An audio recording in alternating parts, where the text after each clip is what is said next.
Summer 1943, Camp Crossville, Tennessee.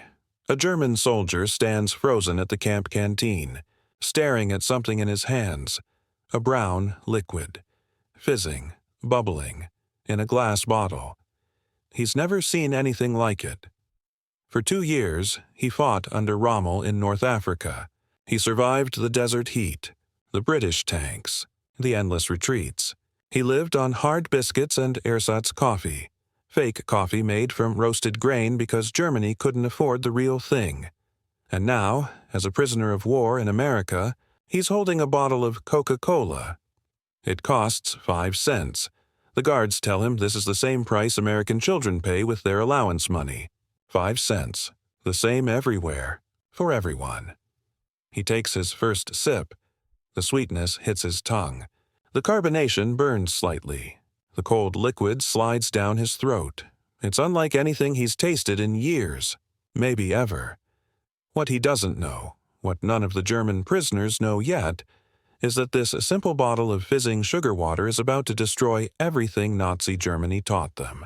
That summer of 1943, across American prison camps, 371,683 German prisoners of war would experience the same shock. 371,683. These weren't ordinary soldiers. These were veterans. Afrika Korps fighters who'd pushed the British back to Egypt. U-boat crews who'd terrorized the Atlantic.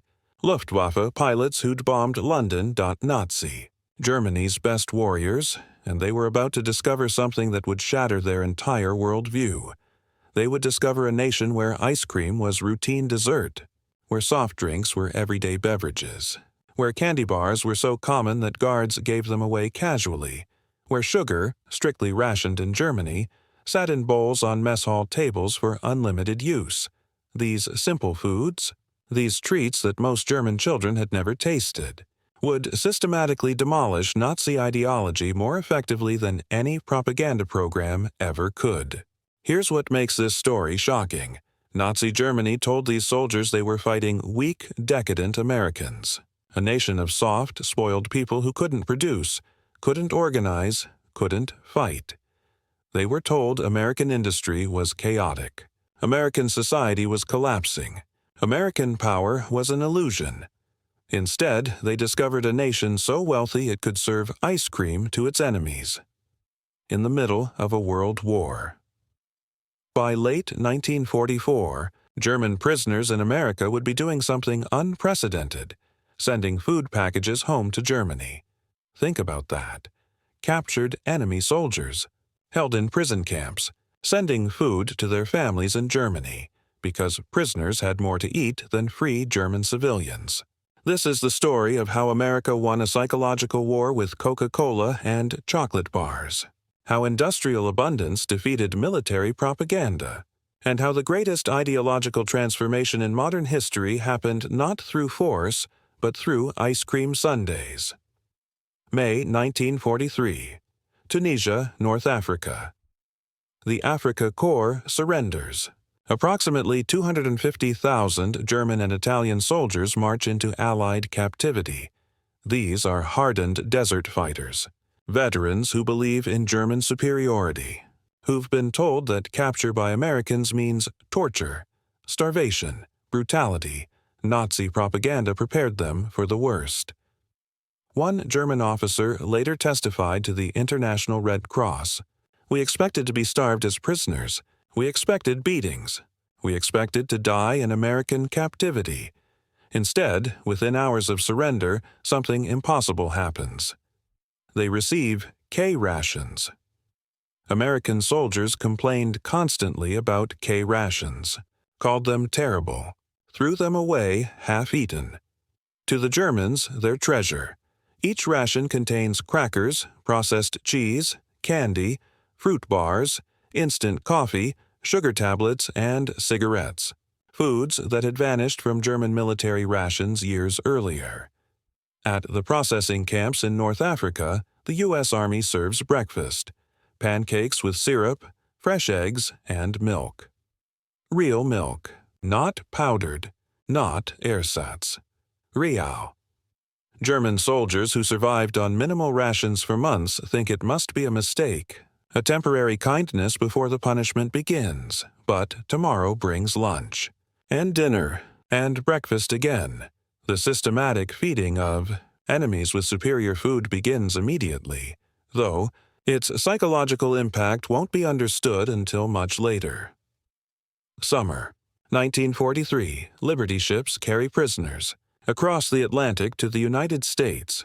These vessels were mass-produced at unprecedented rates. One Liberty ship completed every 42 hours at peak production.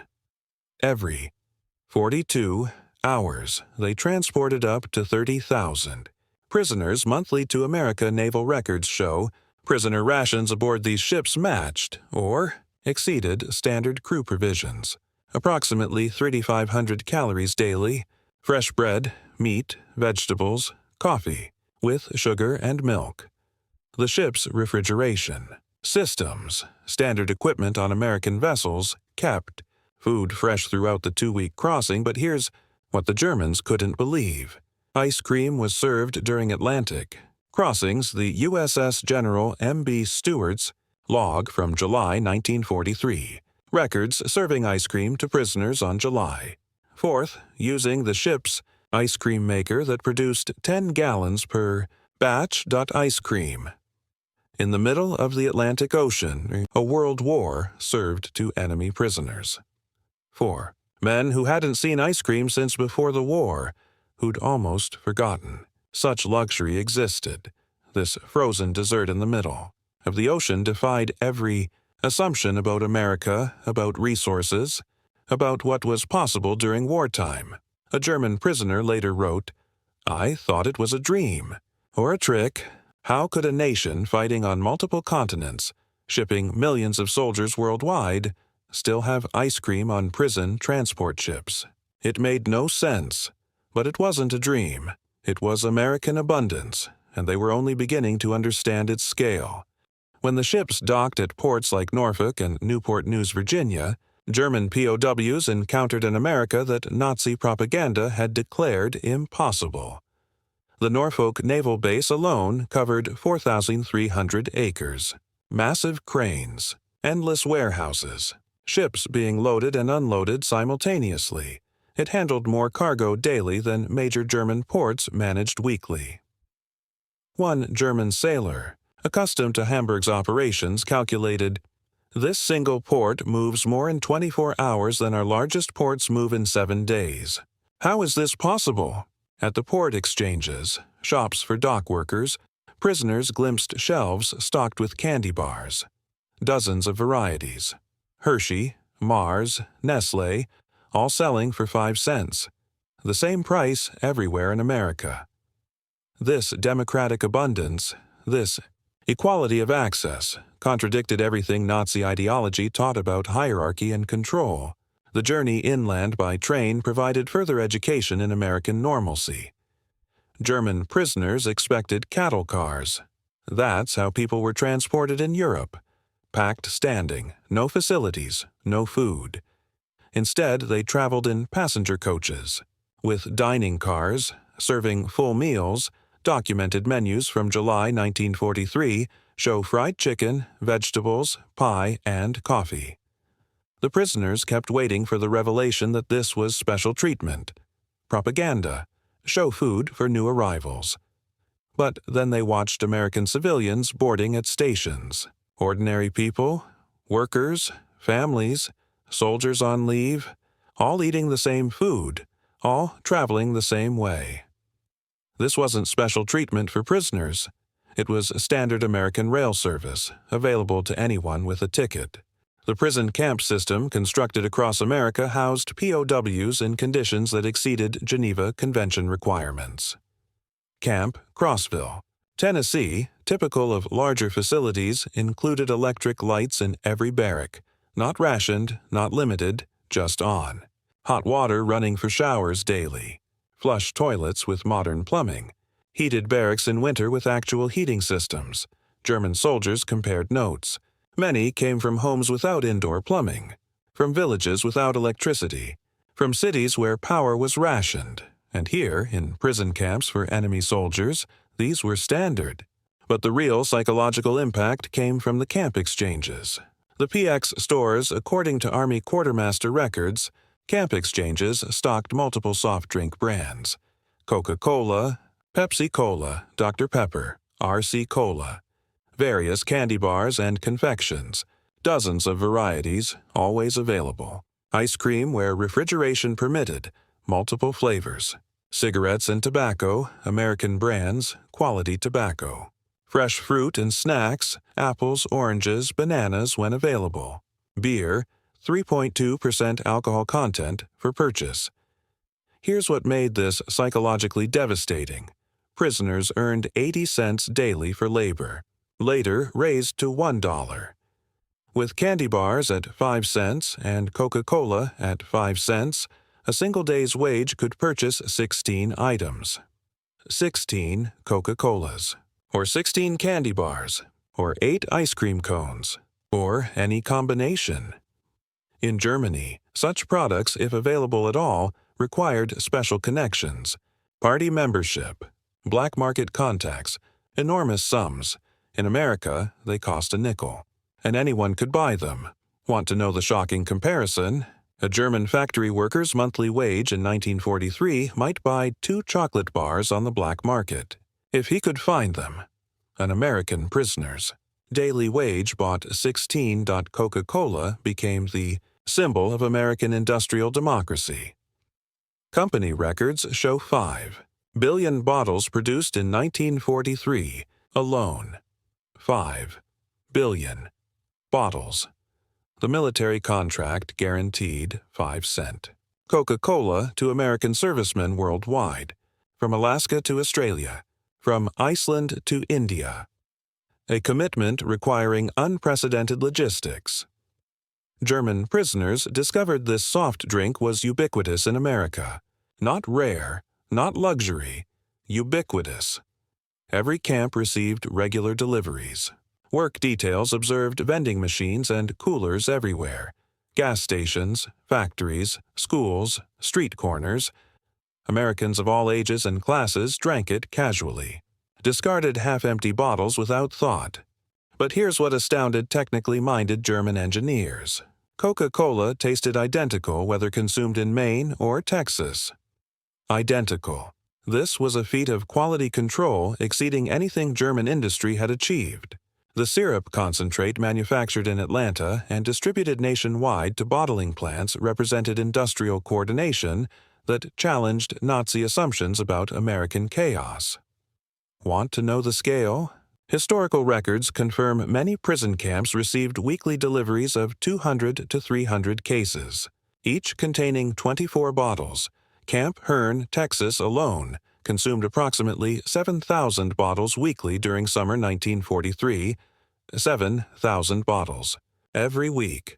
For prisoners, one German engineer calculated, this single camp consumes more Coca-Cola weekly than all of Berlin received in a month when it was available at all. Ice cream in American prison camps seemed impossible to Germans who hadn't seen it since before the war. Yet Army records confirmed ice cream was regularly served in camps with adequate refrigeration.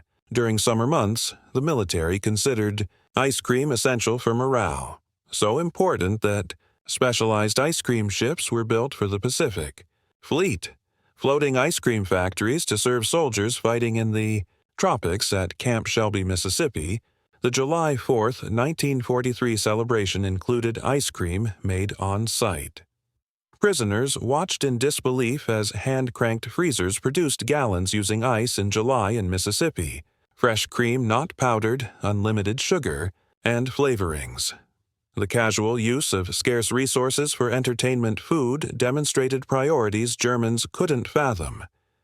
In Germany, ice was precious. Cream was unavailable.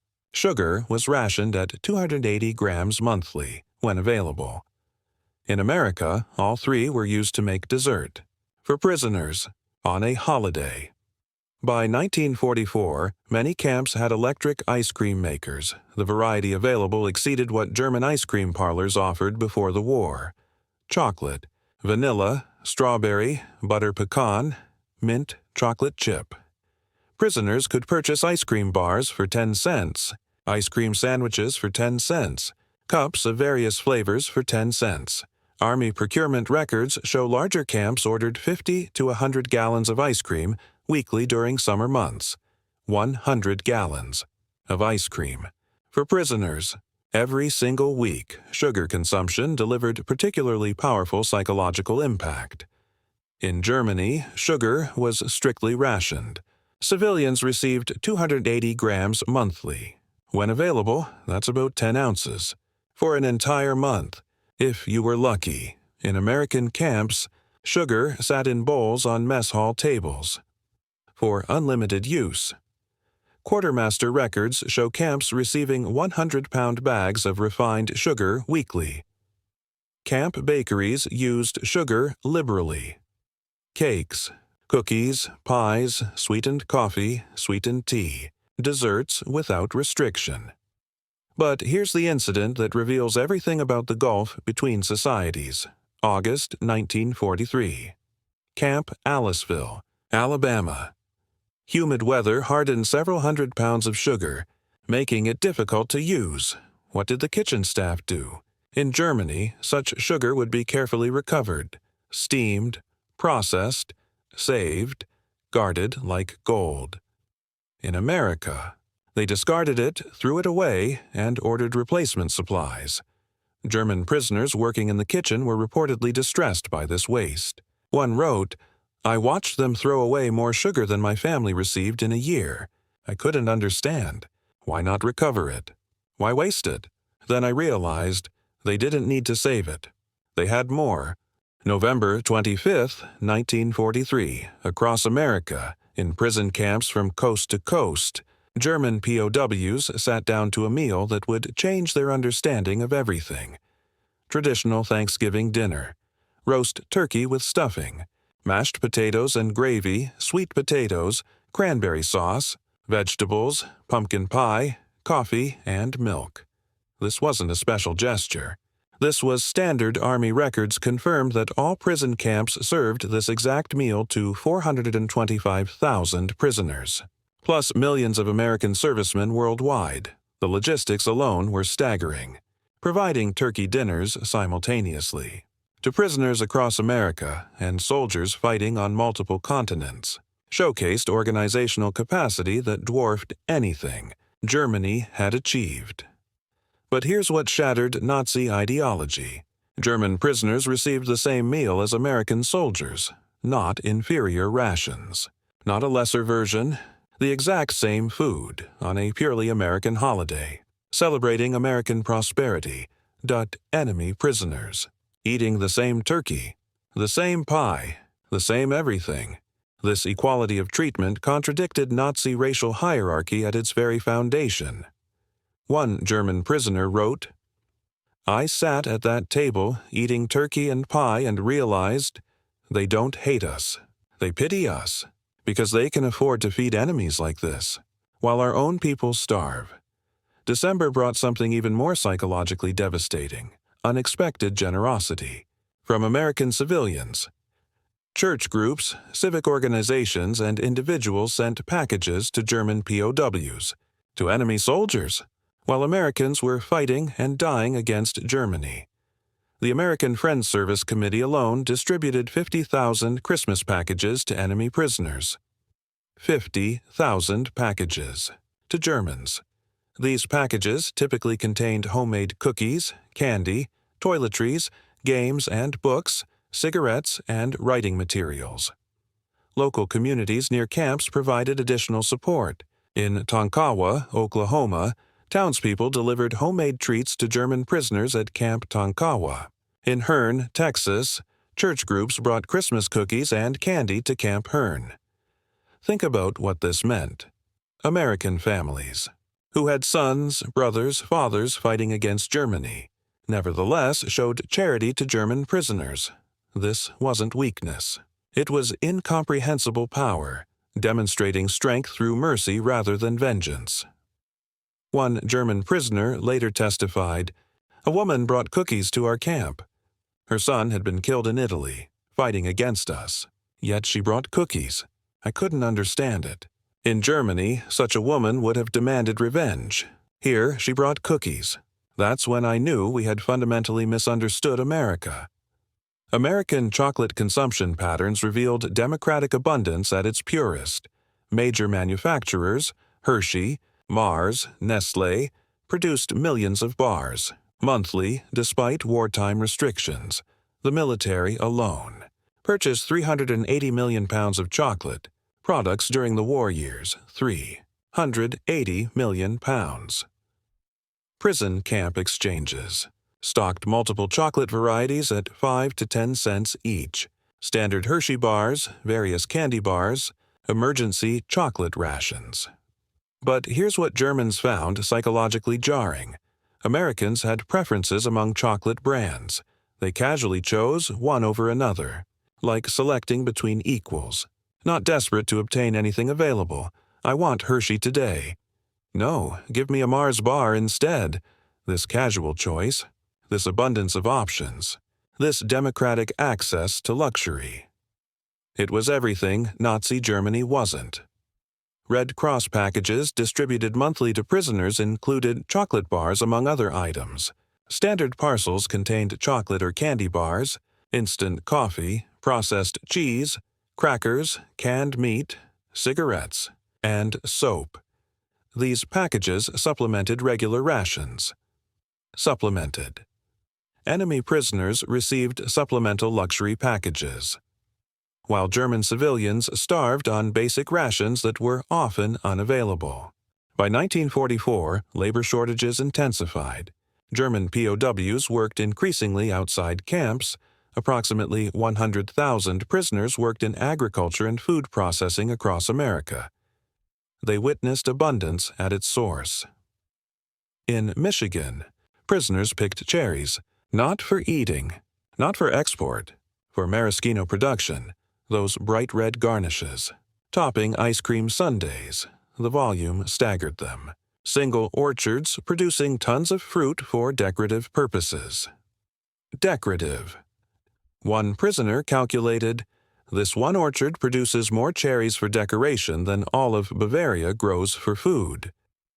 At canneries, prisoners observed something that defied German logic. Quality control that rejected perfectly edible food for minor imperfections. Del Monte records from 1944 show approximately 15% of fruit was rejected for canning, 15% rejected for size irregularities, minor blemishes, typically diverted to animal feed.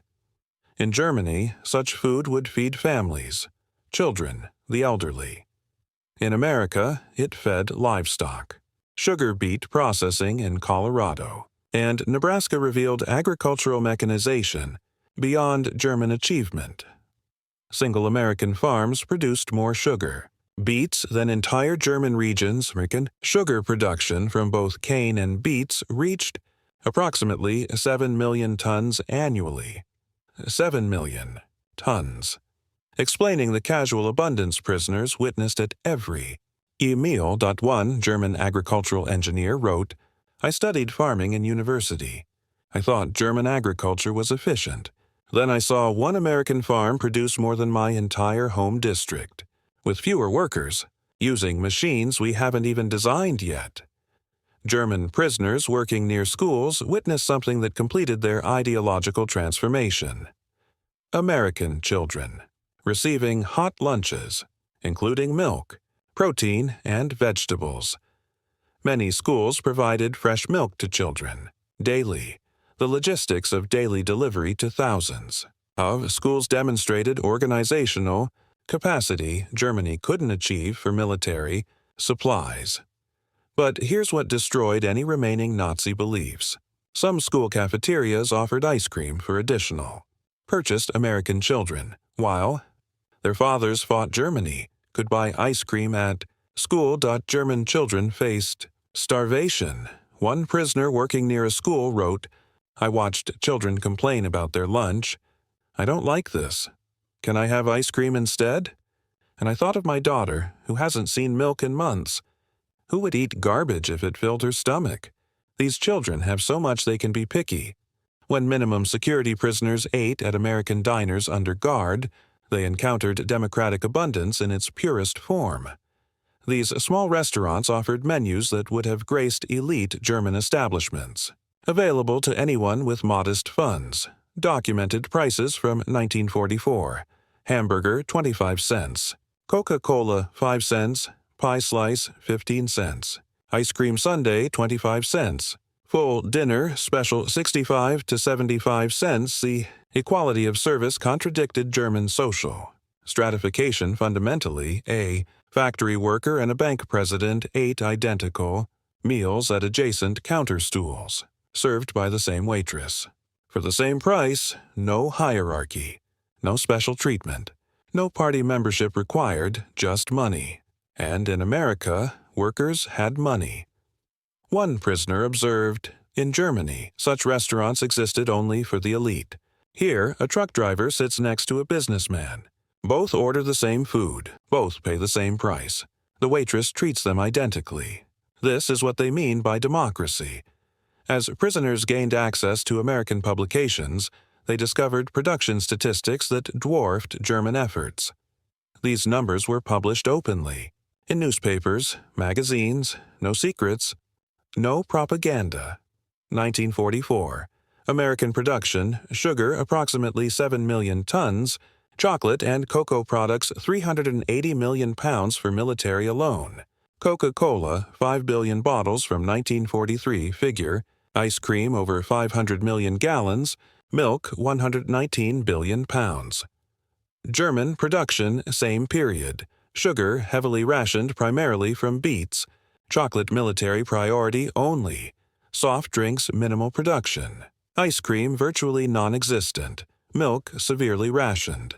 These numbers demonstrated that America's wartime production exceeded Germany's peacetime peaks. By late 1944, something unprecedented happened. German POWs were sending food packages to Germany, not receiving them. Sending them, using camp wages, prisoners purchased American products to mail home, chocolate bars, instant coffee, canned goods. International Red Cross records confirmed this reversal. German prisoners in America sent approximately 11 million parcels to Germany during their captivity. 11 million, most containing food items. Think about the psychological impact. German families. In Germany. In freedom, starving, receiving food packages from imprisoned relatives. In America, one German mother wrote to her son in Camp Hearne, "Your package arrived. The chocolate you sent fed us for a week. We divided it carefully. How can you have such things in a prison camp while we have nothing? What has happened to our fatherland? What indeed? Spring 1945. The war in Europe is ending. American forces advance through Germany, town by town, city by city.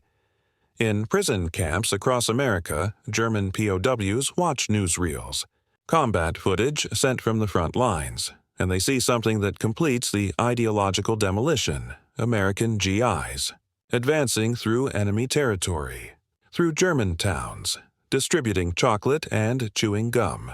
To German children, their joy at receiving American candy, that their own government couldn't provide. The contrast was stark, undeniable, devastating.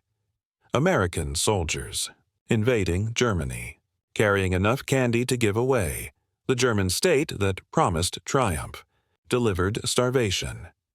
One prisoner watching the newsreel wrote, "I saw a little girl, maybe 6 years old, her face lighting up as a GI handed her a Hershey bar. I have eaten dozens of Hershey bars in this camp, casually, without thought, while children in my homeland, children like my daughter, starve. What kind of war did we fight? What kind of nation did we serve?" Then came the films from the concentration camps. Bergen-Belsen, Dachau, Buchenwald, skeletal survivors, living corpses, piles of bodies, and American troops, sharing their rations. With victims of the regime, German soldiers had served. The humanity, the mercy, shown to people the Nazi state had designated subhuman. Many German POWs had known nothing of the camps, Others had suspected. Some had known, but seeing American soldiers treat camp survivors with dignity, feeding them, caring for them, medical treatment, while those same Americans had fed German POWs ice cream and Coca Cola. One prisoner wrote, "They fed us, their enemies. They fed concentration camp victims, people our government tried to exterminate. And they fed German children in occupied territory. They fed everyone, while we starved our own people. What kind of monsters were we?" Between 1945 and 1946, German POWs began returning to Germany. To a destroyed homeland, many prisoners had gained significant weight in American captivity. Visible weight. Healthy weight. Their families had lost weight to starvation.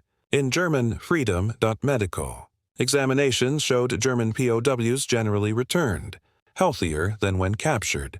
They returned to families weakened by deprivation.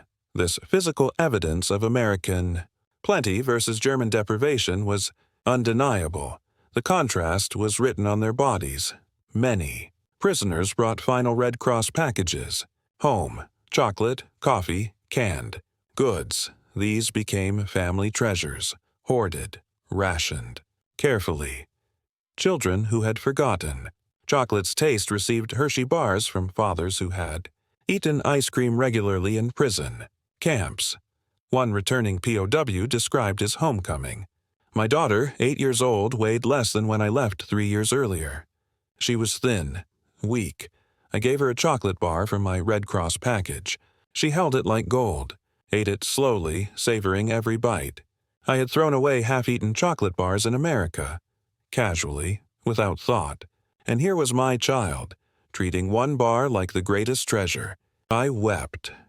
Even American rationing revealed the gulf between societies. During the war, Americans complained about sugar rationing. 2 pounds monthly per person. German civilians received 280 grams monthly. When available, 2 pounds equals approximately 900 grams. Americans complained about having 3 times what Germans got, when Germans got anything at all. American meat rationing, 28 ounces weekly per person. German meat rationing, 10.5 ounces weekly. Often unavailable. Even rationed, Americans maintained consumption levels. Germans considered impossible luxury. The Office of Price.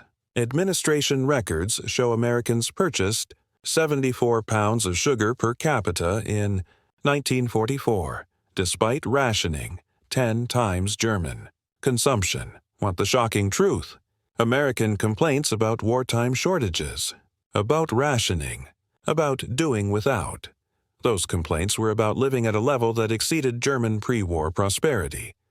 Beyond Coca Cola, prisoners discovered America's entire soft drink industry: Pepsi Cola, Dr. Pepper, RC Cola, Orange Crush, regional brands, multiple companies, producing similar products, competing nationwide. The variety itself demonstrated market abundance impossible under German-controlled economy. Bottling plants operated in every major city. The technology, carbonation, bottling, capping, labeling, was standardized and efficient. Single plants produced millions of bottles annually. The distribution network reached every small town, every gas station, every grocery store. American soft drink production reached billions of bottles. Annually by war's end, dozens of bottles per American citizen yearly. This single industry's output exceeded entire sectors of German consumer production. Here are the numbers: documented, verified, undeniable, average German POW. Consumption 1943-1946, daily calories 3,300 to 3,600, sugar 4 pounds monthly available, meat 32 ounces weekly, milk 1 quart daily available, ice cream served regularly during summer, soft drinks unlimited at 5 cents each. German civilian rations same period. Daily calories 1,200 to 1,500, sugar 280 grams monthly when available, Meat 10.5 ounces weekly, often unavailable. Milk severely rationed, ice cream non-existent. Soft drinks none available. Enemy prisoners ate better than German civilians.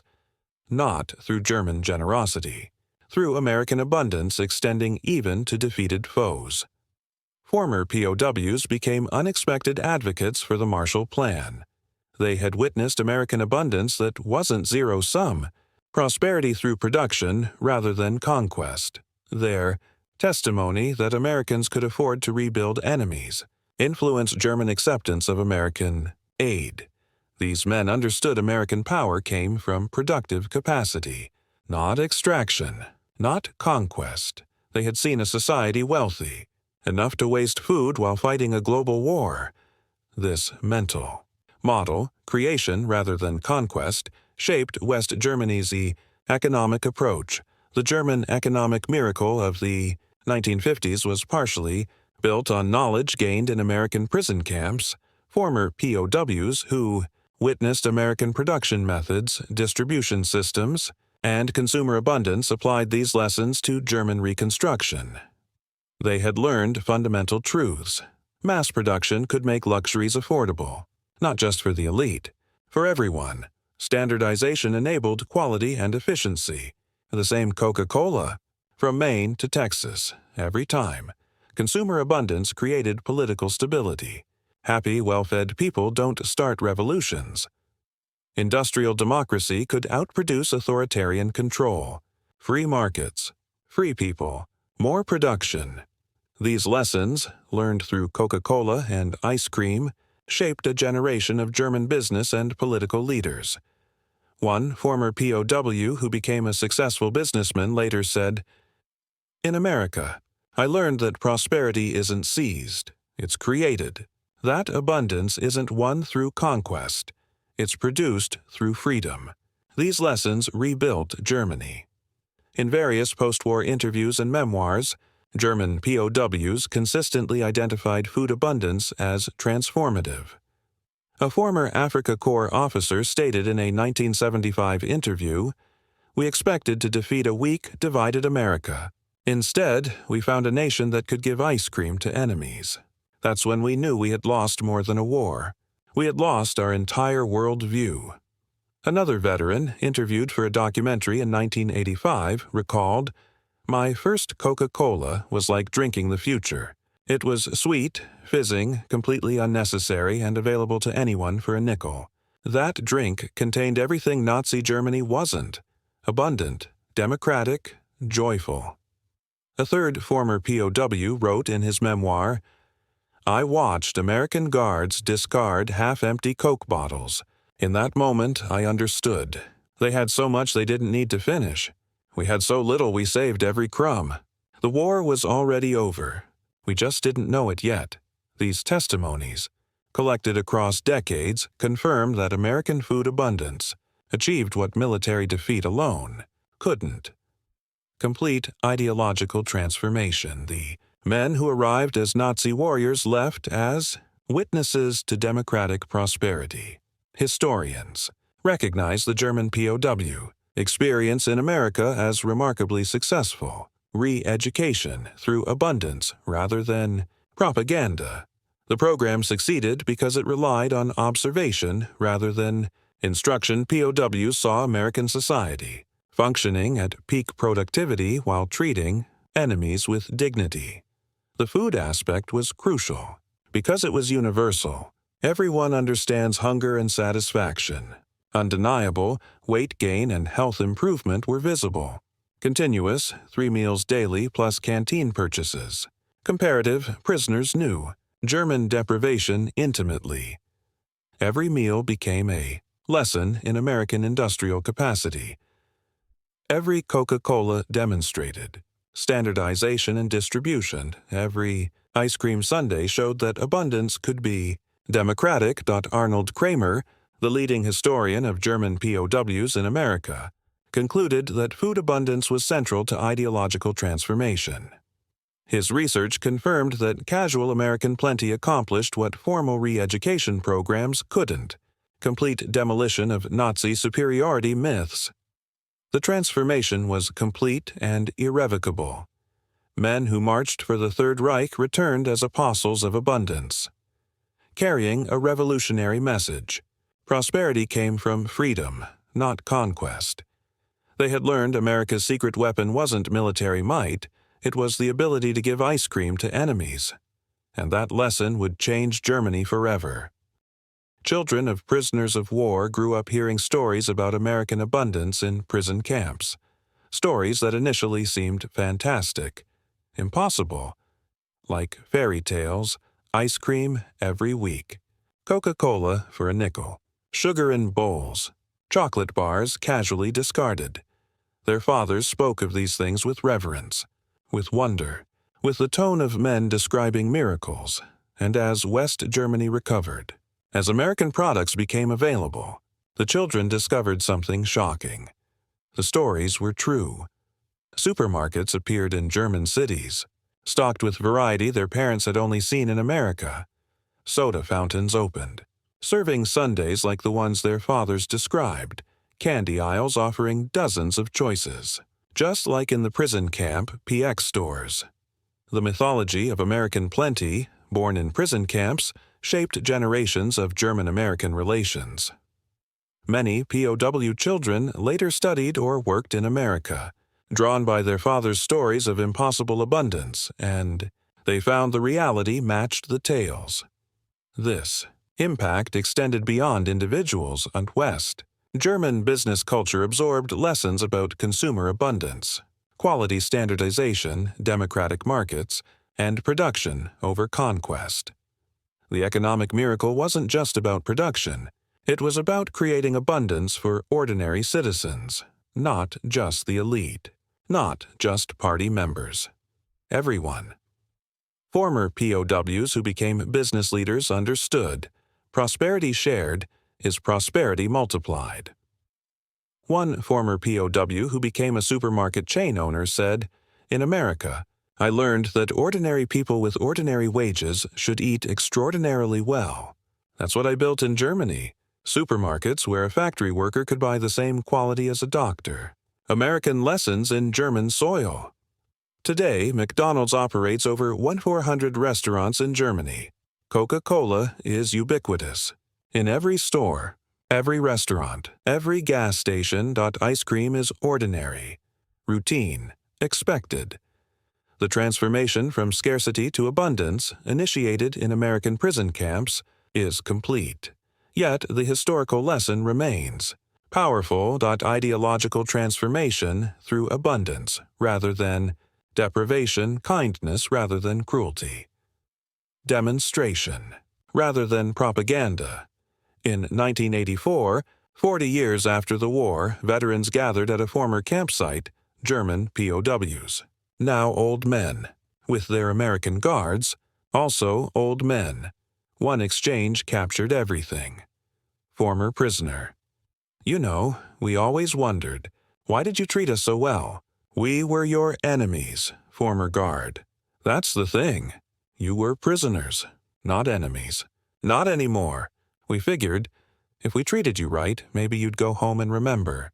Maybe you'd build something better." The former prisoner nodded slowly. "We did. We remembered." Former POWs often recalled specific moments when everything changed. The first Coca-Cola's fizz, the first spoonful of ice cream, the first bite of a Hershey bar. One veteran described it. "That first sip of Coca-Cola, I remember it perfectly. The sweetness, the bubbles, the cold.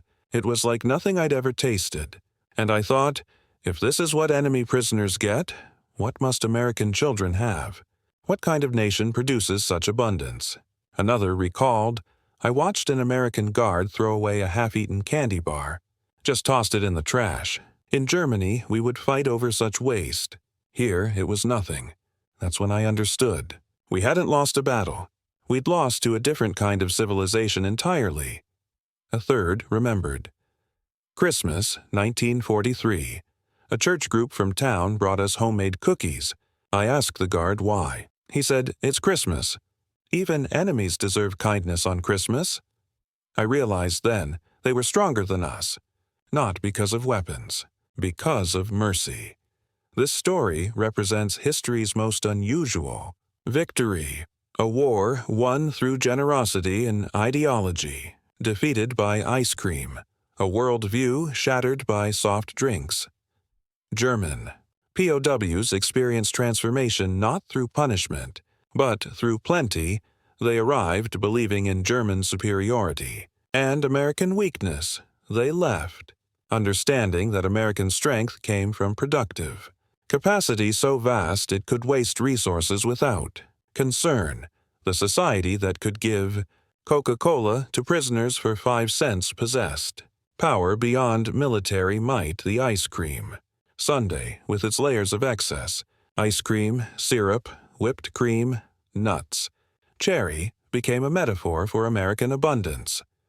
Each component alone exceeded German dreams. Combined, they represented impossible luxury made routine.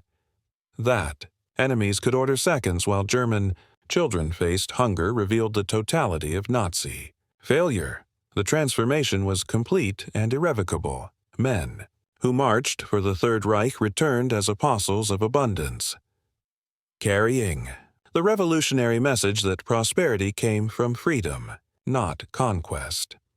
They had learned America's secret weapon wasn't military might, it was the ability to give ice cream to enemies.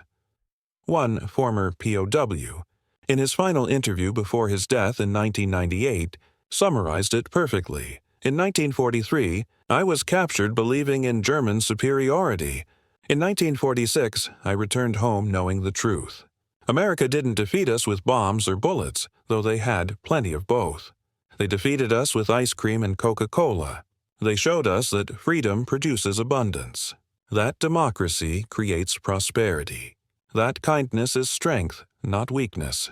He paused, then added, I tasted democracy in that first Coca Cola, and it was sweet. In the end, bottles of Coca Cola and dishes of ice cream, served in American prison camps, achieved what armies could only attempt, the complete transformation of enemy hearts and minds. The German POWs who couldn't believe such abundance existed became its greatest witnesses, carrying home the truth that democracy tasted like chocolate and freedom, fizzed like carbonation. Their story reminds us that sometimes the greatest victories are won not through destruction, but through demonstration, not through taking, but through giving, not through hatred, but through the simple act of serving ice cream to enemies on a hot summer day. The men who experienced American abundance as prisoners became freedom's most unlikely ambassadors, transformed forever by the impossible reality of Coca Cola and ice cream in American prison camps. Summer 1943, Camp Crossville, Tennessee. A German soldier holds a bottle of Coca Cola, fizzing, brown, sweet. He takes his first sip, and in that moment, though he doesn't know it yet, the war is already over, not because of battles fought or territories captured, but because he's discovered something that will change everything, a nation that feeds its enemies ice cream, a society that gives prisoners Coca Cola. A democracy that demonstrates its values not through words, but through abundance shared with all, even enemies, especially enemies, because that's when mercy means the most. The bottle costs 5 cents, the same price American children pay, and in that equality, that democratic abundance, lies the ultimate victory, the victory of freedom over tyranny, of plenty over scarcity, of hope over hate, all contained in a 5-cent bottle of Coca Cola.